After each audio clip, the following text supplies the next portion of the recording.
ahí y yo involucrado en ese enviado que habla el versículo 10. Muy bien, pero no podemos ir a hacer la obra de Dios sin Dios, ¿verdad? Es Dios quien envía, es Dios quien llama, es Dios quien capacita. Pero ahora viene la parte nuestra, ¿no? La parte nuestra, como hablábamos en la escuela dominical, es Dios quien llama, es Dios quien envía, es Dios quien provee cual soldado con toda la indumentaria para hacer frente a la guerra quizás. Es Dios quien provee esto, pero ahora también involucra a Moisés, y es lo que encontramos en el capítulo 4, cuando Moisés es enviado. Lo primero que Moisés pensó fue en los resultados. En los resultados, versículo 1. Lo primero que Moisés en este llamado, luego que Dios se le había revelado el gran yo soy, él pensó en los resultados. Y por eso es que empieza el capítulo 4 diciendo: entonces, es decir, después de todo lo que les he contado hasta ahora, Moisés respondió diciendo: he aquí que ellos no me creerán. ¿De qué está hablando? Está hablando de los resultados de la obra de Dios. Y bueno, en cierto sentido tenía razón, porque ¿quién cree o quién va a creer finalmente cuando se habla del Señor? Literalmente nadie, si Dios no hace la obra. Es cierto, pero yo no estoy diciendo aquí que Moisés tenía en ese momento ese discernimiento, porque usted y yo lo tenemos, porque el Espíritu Santo hoy nos enseña toda la revelación del Señor. Así que él estaba pensando en los resultados. Pero a la vez de estar pensando en los resultados, se evidencia aquí la incredulidad del mismo pueblo que Dios rescataría. Versículo 1 del capítulo 4. Respondió diciendo: he aquí que ellos no me creerán. La incredulidad del pueblo de Dios. Usted que está aquí en esta mañana, yo que estoy aquí, si somos del Señor, lo que primaba en nosotros antes de estar en el redil de Cristo era nuestra incredulidad. Era nuestra incredulidad. Y si Dios hubiera hecho muchos milagros a la vista de todos los que estamos aquí, usted y yo, aún observando esos milagros, no hubiéramos creído si el Señor no hubiera operado la voluntad nuestra, produciendo fe, nuevo nacimiento. No hubiera pasado absolutamente nada. Pero ¿qué es lo que vamos a ver en este pasaje? Dios quiso seguir preparando, capacitando a Moisés. Era suficiente que él hablara del nombre de Dios, pero ahora Dios le va a enseñar que va a hablar de su nombre, del gran yo soy, del Dios de los patriarcas, del Dios de la historia, ¿verdad? Pero ahora le va a dar evidencias de quién es ese Dios de los patriarcas, ese Dios del pueblo de Israel, ese Dios de la iglesia. Y ahí es donde entra el tema de 3 señales poderosas que Dios aquí da para poner en evidencia su gran poder, que no es un Dios carente de autoridad, sino un Dios todopoderoso que es capaz de sacar a su pueblo, versículo 19 del capítulo 3, sacar su pueblo con mano fuerte. ¿Lo vieron allí? Capítulo 3, versículo 19. Mas yo sé que el rey de Egipto no os dejará ir, sino por mano fuerte. Era necesario que Dios mostrara su poder y que ustedes y yo entendamos en esta mañana que estábamos en nuestros delitos y pecados y que estábamos en el seno, en el redil del Satanás mismo, y que Satanás tiene poder no más que Dios, y todo su poder subordinado a Dios, claro que sí, pero estábamos en sus fauces, estábamos en Él, y fue Dios quien nos arrancó. ¿Me hago entender? Fue Dios, porque esa es la palabra, fue Dios quien nos arrancó de sus garras para que hoy sirviéramos a Él. Esa es la obra de Dios. Mano fuerte necesitó usted y yo para ser rescatado al redil de Cristo. Y el Señor, ¿cómo sabe, verdad? El Señor sabe que no nos iban a dejar salir. Él sabía. Y algo más, miremos algo más. Ahora el Señor va a presentar, va a hablar de sí mismo, va a mostrar ese gran poder. Y aquí están, entonces, desde el versículo 1 al versículo 9, 3 señales poderosas, que es el tema de hoy. 3 señales poderosas, ¿verdad? Que humillan al ser humano y muestran la majestad, la autoridad de nuestro Dios. La primera, ¿cuál es la primera? Versículo 2. Y Jehová dijo: ¿qué es eso que tienes en tu mano? Y él respondió: una vara. Él le dijo: échala en tierra. Y él la echó en tierra, y se hizo una culebra, y Moisés huía de ella. Entonces dijo Jehová a Moisés: extiende tu mano y tómala por la cola. Y él extendió su mano y la tomó, y se volvió vara en su mano. Por eso creerán que se te ha aparecido Jehová, el Dios de tus padres, el Dios de Abraham, Dios de Isaac y Dios de Jacob. Así que esa es la definición del gran yo soy, el Dios de la historia y de la eternidad. El Dios de la historia y de la eternidad. El gran yo soy no es solamente el Dios de la eternidad, también es el Dios de la historia. Es decir, ese es el Dios. Y esta es mi primera señal. Y ustedes dirán: ¿y a quién fue esta señal? En primer lugar, al propio pueblo que iba a rescatar. Ustedes dirán rápido: fue a Egipto. Bueno, también a Egipto, pero también fue al propio pueblo que iba a rescatar. Y aquí observamos la vara de Dios, ¿verdad?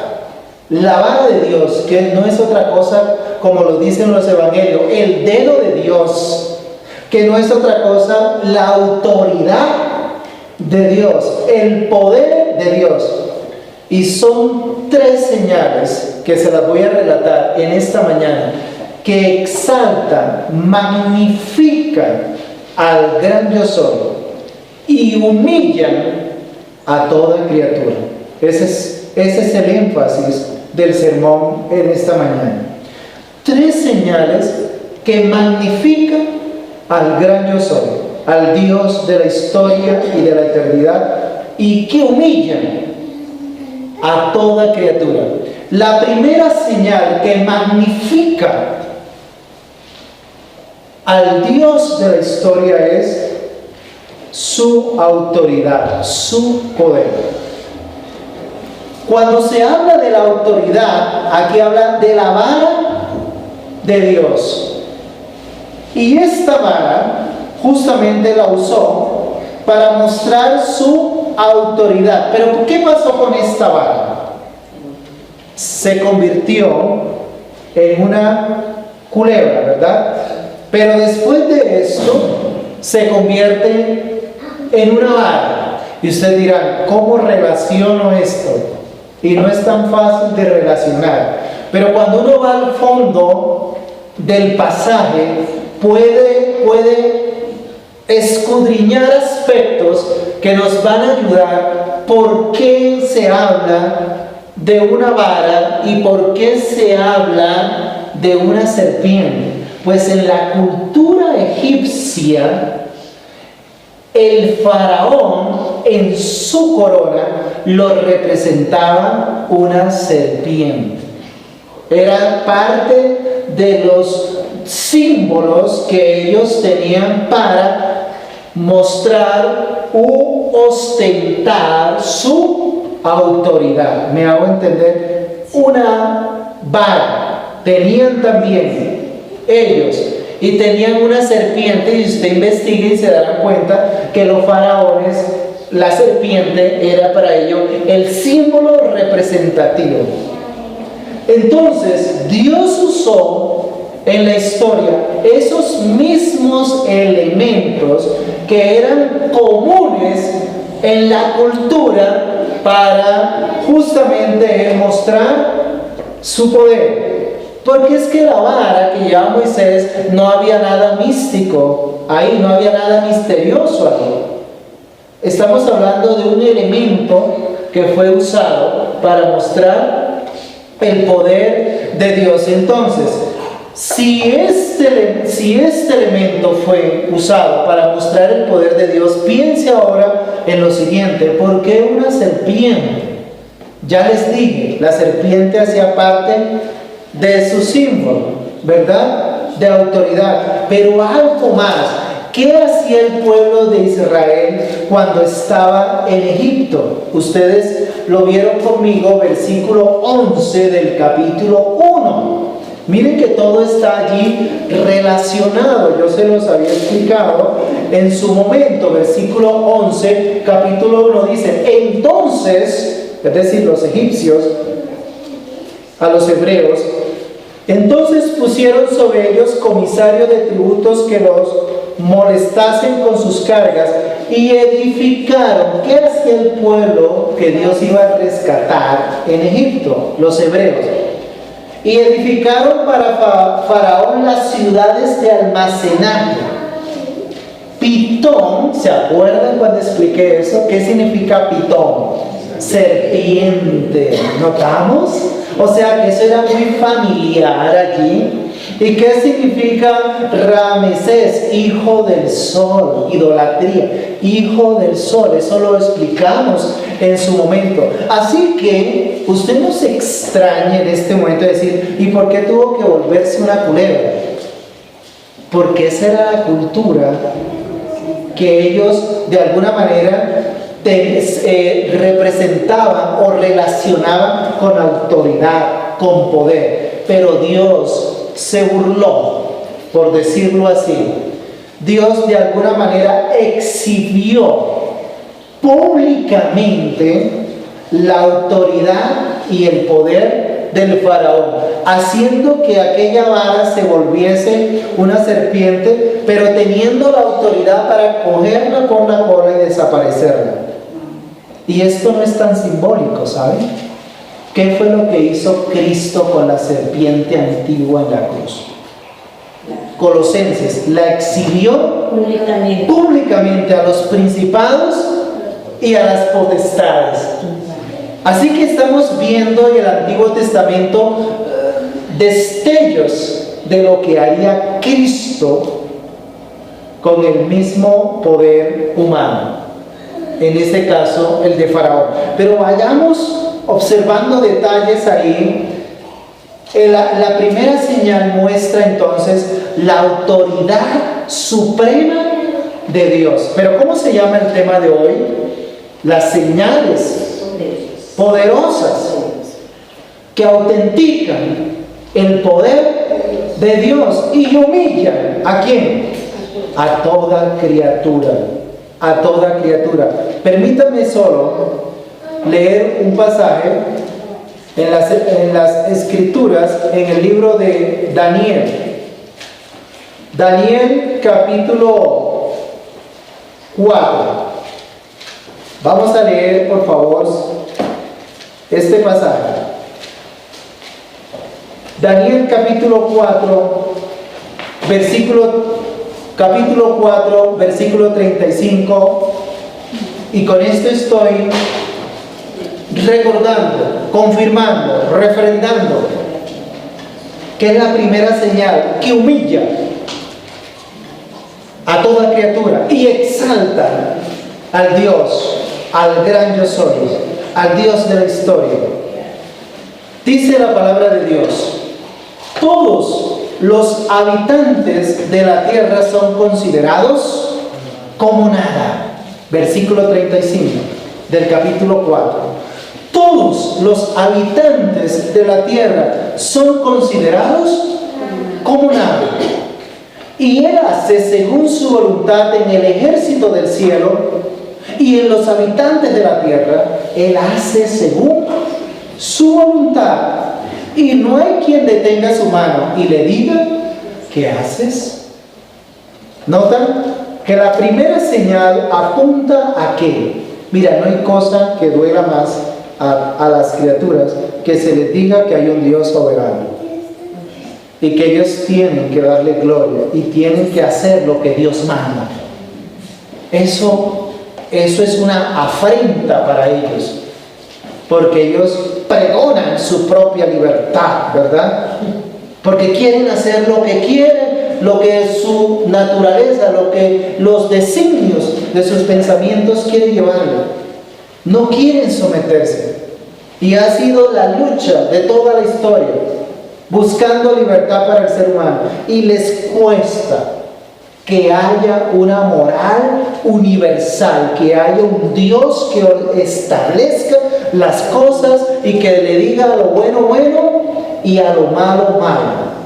Pero esta primera señal magnifica, repito, exalta, pone de relieve al Dios de la historia, al Dios soberano, y humilla al mismo tiempo a toda criatura.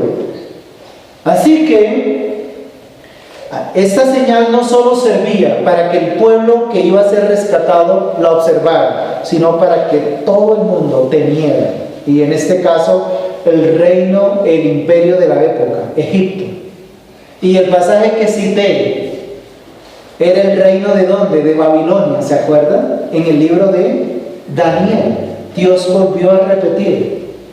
Y en este tiempo, ¿qué dice Romanos 13? Sométase toda persona a las autoridades superiores. ¿Quién establece las autoridades hoy día? Dios. Dios es soberano. Notamos que ahí está el hilo conductor del Dios que se ha revelado, pero muestra su primera señal, y es su poder, su autoridad, su soberanía.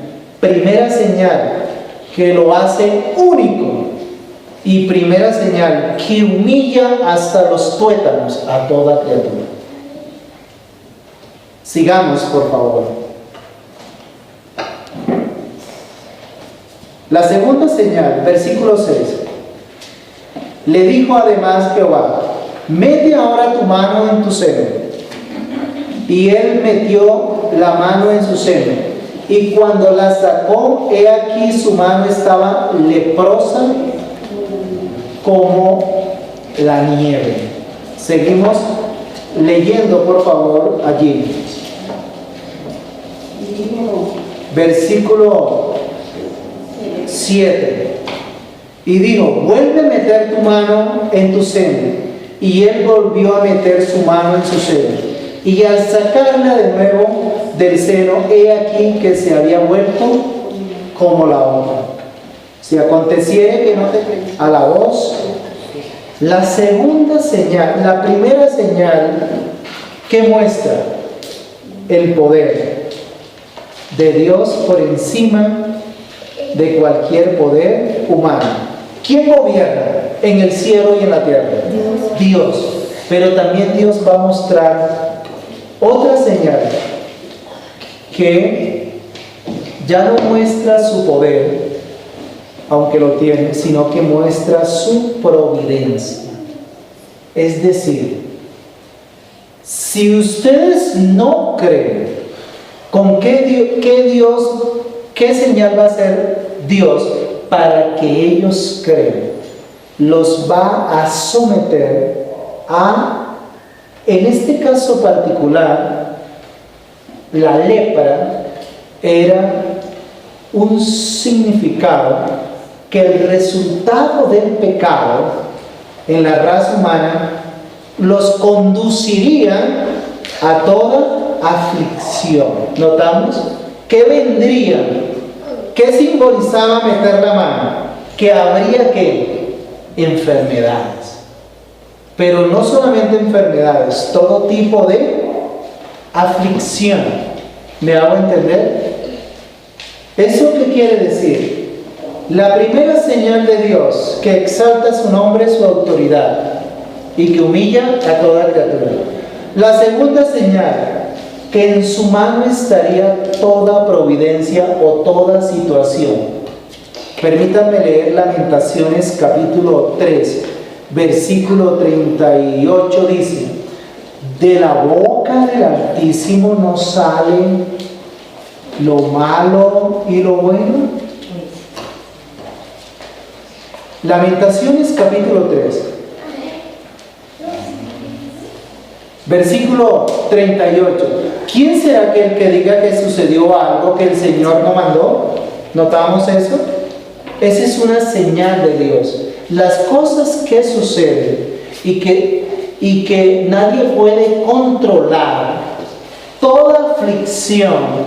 Si ustedes investigan situaciones que suceden a los hombres, ustedes pueden decir, tales enfermedades vienen por causa de, ¿me hago entender? Y puede usted incluso identificar la causa.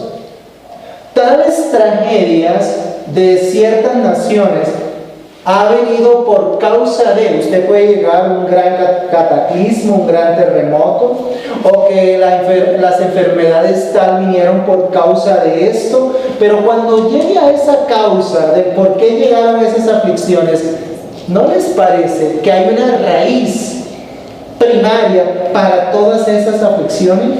¿Y qué es? El pecado. ¿Me hago entender? Por causa del pecado vienen todas las cosas. Pero ¿cuál es la buena noticia aquí en esta segunda señal? Que Dios tiene control de todas esas aflicciones. Si no creen, ¿qué les vendrá aún más? En este caso, simbolizado a través de la lepra, aflicciones, juicio. Si quieren un caso particular, enfermedades, ¿me hago entender? Ahí está, pero no se quede solo con enfermedades, quédese con que Dios manda, que todas las cosas las manda Él para juicio o para llamar al arrepentimiento, para seguir edificando a su pueblo o para seguir acumulando juicio para muchos en el día de la condenación. Versículo 37. ¿Quién será aquel que diga que sucedió algo que el Señor no mandó? De la boca del Altísimo no sale lo malo y lo bueno. Cuando el pueblo de Israel se lamentaba por qué estaban en esa situación, ¿ustedes no se acuerdan que me han dejado a mí al Dios verdadero? El libro de Lamentaciones, en los tiempos de Jeremías, me han dejado a mí y se han ido tras dioses falsos. ¿Y por qué se quejan? Así que la segunda señal tiene que ver con la providencia de Dios, con las aflicciones que Dios manda. ¿Me hago entender? Que Dios tiene el poder sobre cualquier aflicción. El hecho de que Moisés metiera su mano y saliera todo limpio, ¿qué significaba eso? Que Dios no solamente tiene el poder sobre la autoridad, sino que tiene el poder sobre toda aflicción. ¿Y en qué situación estaba su pueblo en Egipto? En aflicción. Era presa de su propia naturaleza. Así que vamos, por favor, mostrando aquí, y a mí no me da tiempo para ir conectando de una vez, pero esto tiene que ver justamente con Cristo, ¿verdad? Cristo estuvo también, mostró acá en la tierra que no solamente era el Redentor, el Salvador, sino que también Él tenía poder sobre incluso la materia inanimada. ¿Es así o no es así?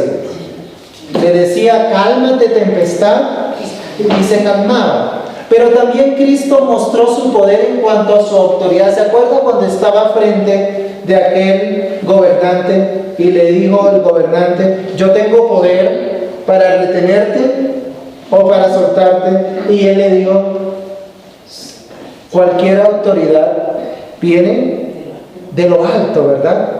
Todo esto se muestra también en el Señor Jesucristo. Y seguimos comentando los siguientes versículos, por favor. No olviden las tres señales que magnifican a Dios. Quiero que, por favor, no cansarme, que esto quede claro. Tres señales que magnifican a Dios. Primero, su poder, su autoridad, y que a la vez humillan incluso a los mismos creyentes. Porque el mismo creyente, cuando sabe que Dios es soberano, que tiene señorío sobre nosotros, ¿qué nos queda? Someternos, negarnos a sí mismo, ¿verdad?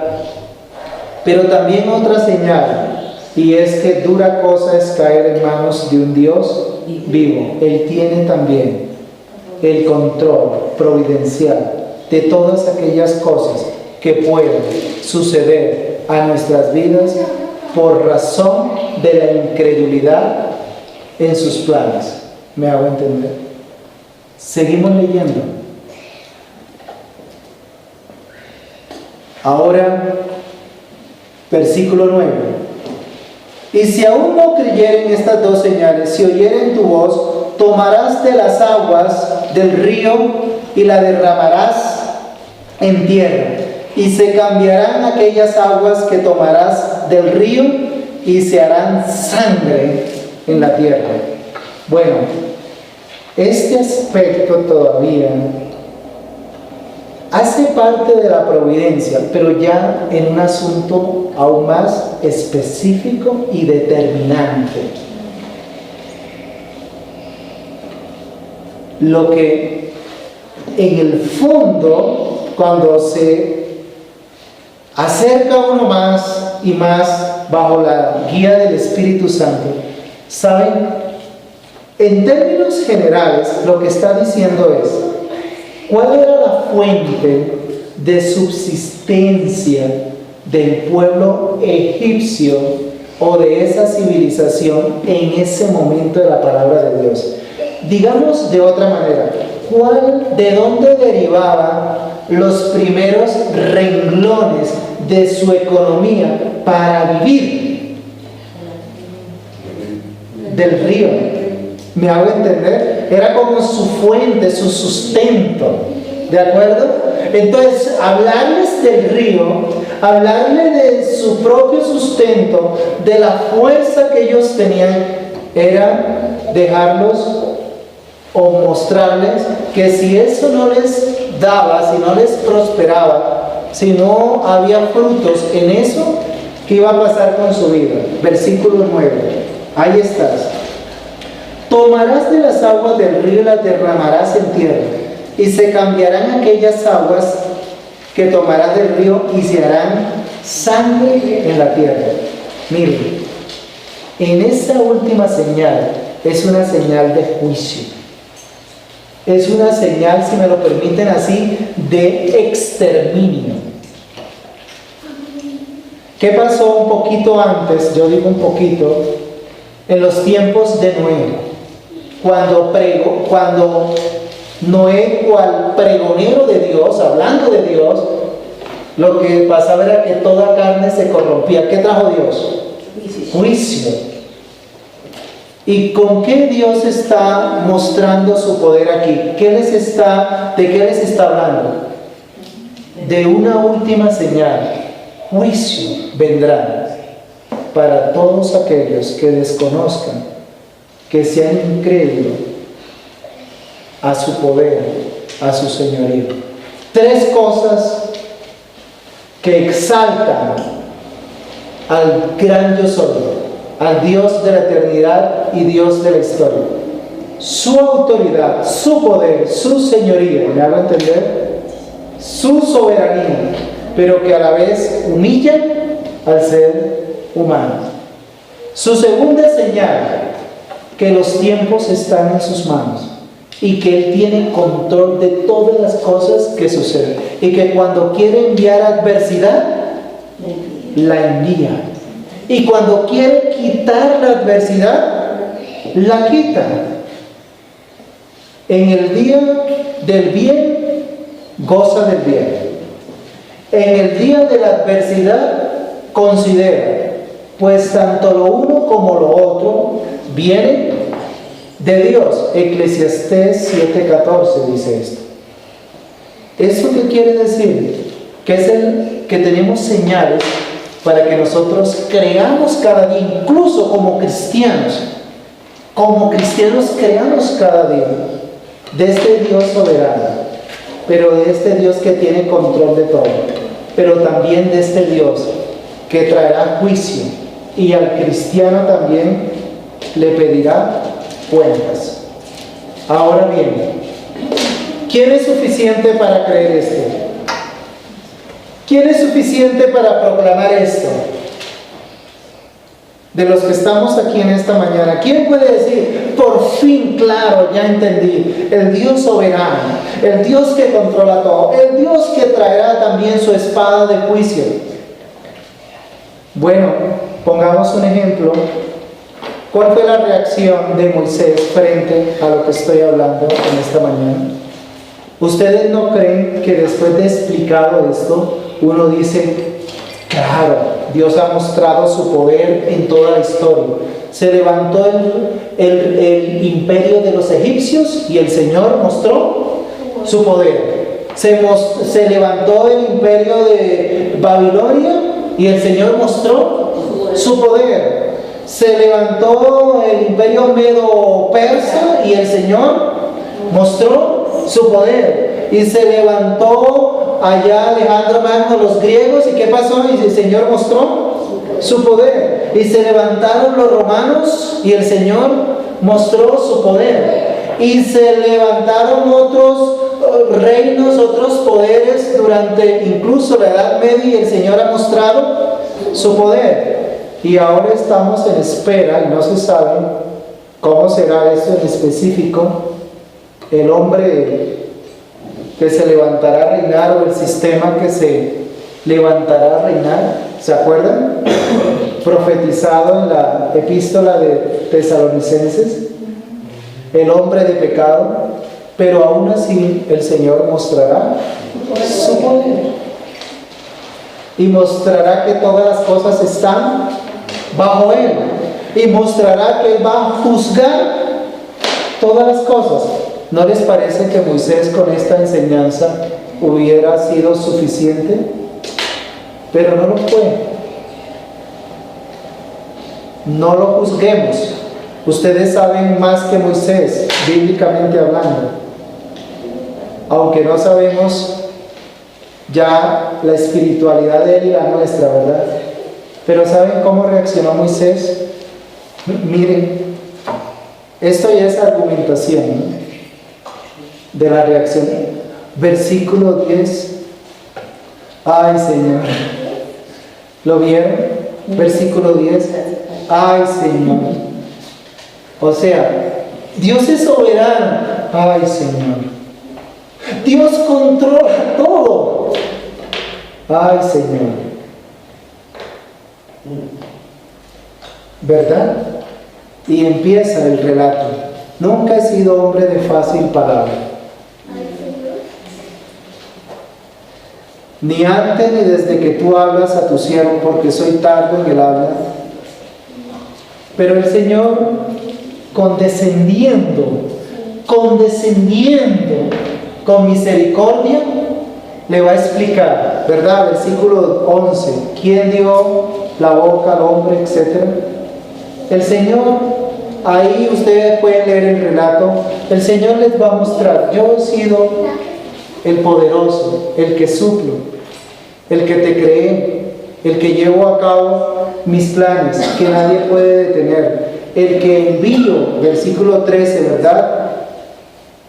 El Señor suplió a Moisés, pero también Moisés debía ser responsable en su espiritualidad.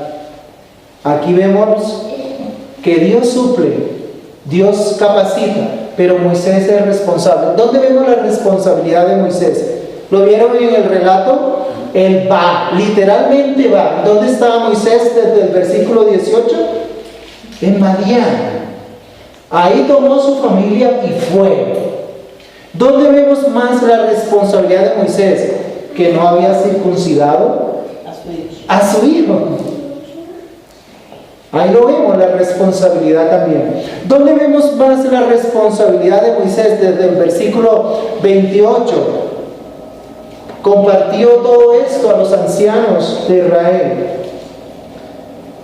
Hermanos y amigos, para terminar en esta mañana, somos hijos adoptados del Dios que tiene poder por encima de todo, y que aun cuando usted esté viviendo este siglo XXI, quizás en un contexto de turbulencia, de inmoralidad, de leyes que cada día van degenerando más al ser humano, acuérdense que Dios tiene control. Acuérdense que todas las cosas están en Él. Y si Él en su providencia, como hizo con Faraón, la Biblia dice, no tocamos ese aspecto, pero ahí lo dice, el Señor dijo: los voy a sacar con mano fuerte, porque yo endureceré su corazón. Lo que significa endurecer el corazón no es, ojo con esto, que Dios fue un obstáculo para que Faraón fuera más sensible a la palabra de Dios. No, la expresión yo endureceré su corazón quiere decir que Dios lo deja desprovisto incluso de la misma gracia común para que Él actúe según su naturaleza humana. ¿Me hago entender? Y cuando un ser humano actúa según el designio de su corazón, imagínense a dónde va a llegar. Ni siquiera contó con esa gracia, porque el Señor lo dejó ahí. No fue que el Señor lo hizo más pecador, sino que lo dejó a actuar conforme a su perversidad, y esa fue la reacción. Que incluso viendo cada día, y miren esto, que no quería tocar este aspecto, pero lo que pasó aquí es interesante. A pesar que Dios iba mostrando más y más su poder y su control a través de las plagas, ¿se acuerdan? Sí. En lugar de ir reaccionando, lo que hizo fue endureciendo. ¿Eso qué quiere decir? Que cuando Dios deja desprovisto a un ser humano de todo, puede venir el Señor, pero no cae. Pide a gritos su propia condenación. Y usted y yo pedíamos a grito nuestra propia condenación y nuestro propio lugar en el infierno, pero Dios tuvo misericordia. Esto es lo que tenemos hoy como aplicación: un Dios que debemos someternos. Segundo, un Dios que tiene control bajo todos los sufrimientos humanos. Estoy pensando en la lepra, ¿se acuerdan? Y por último, un Dios que nos pide cuentas. La fuente de, como en Argentina, el Río de la Plata. Pero creamos que nuestra seguridad no está en las cosas materiales, sino en el Dios que nos sustenta. Oremos. Señor amado, gracias por este tiempo, Dios. Oh Dios, tanto que hay en tus escrituras, tanto, Señor, y gracias por ayudarnos para recibir estos pequeños destellos de tu gran tesoro, Señor. Tanto que hay, Dios, gracias. Ayúdanos, Padre, a creer en tu poder, en tu control, pero también en tu juicio. Oh Dios, gracias por esta palabra.